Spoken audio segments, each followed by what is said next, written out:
e kinde mabiro mbele ka achiel kod wachni mogik thuolo marwe marumo. Mary.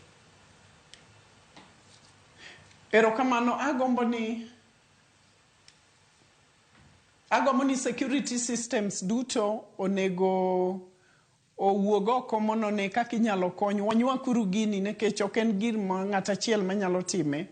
Ok nyal tere ne the women gender, ok nyal tere sirkal koro wuogo ka ok openli mondo ked gi gini mondo rum nikech waneno ka omedre chalo gima kata the announcement about ni moro timre ni motivate the other person to do it again kendo gihinyo nyithindo gi at an alarming rate. Kora kwayo ni chiko wuog ma strong nikech kata kiwinjo ka cases gibedo reported e police station, the way ma cases gibedo handled ochalo gima ok omi that level of seriousness mo deserve.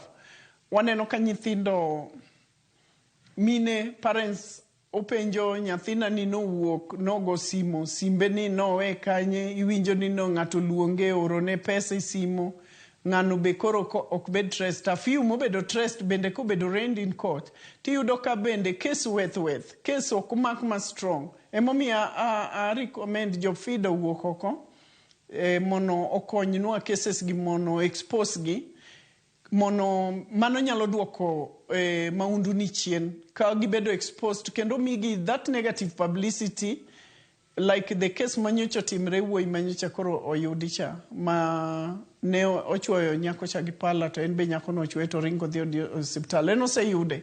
Koro this person onego bedo humiliated through publicity ma negative mono jomoko odita jomoko from donje gik makamagi.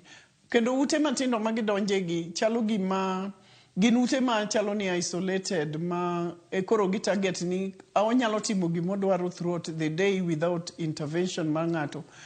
Kanye mamiyo koro wadoke the investors matimo gigi koro yauru beduru alert, keturu security systems in the gate to gi oko ma ng'amo donjo kanyo en secured throughout mineno movements ne in and out. Ere kaka ng'ato tongo ng'ato in the room makete gunia ni no dhigo, it means no wuok oko ma omo gunia no mo opake that body modhi owito, meaning ni onge ng'ata manyalo nene. To mane makoro miyo government nyaka come up gi rules ma govern these houses nikech obed gi surveillance security 24 hours, obed gi surveillance camera ma identification inyalo yudi kata kobiro gi mtoka no nyalo bedo traced. To en very painful. Agombo ni sirkal okaw gini from the national level to all the county levels. Ute wagi ang'e ni ji are interested in putting up businesses, yes, which is a very good thing, but security measures go dhi konyo. Erokamano ahinya Mary Adhiambo ka intiere kaunti ma Kisumu.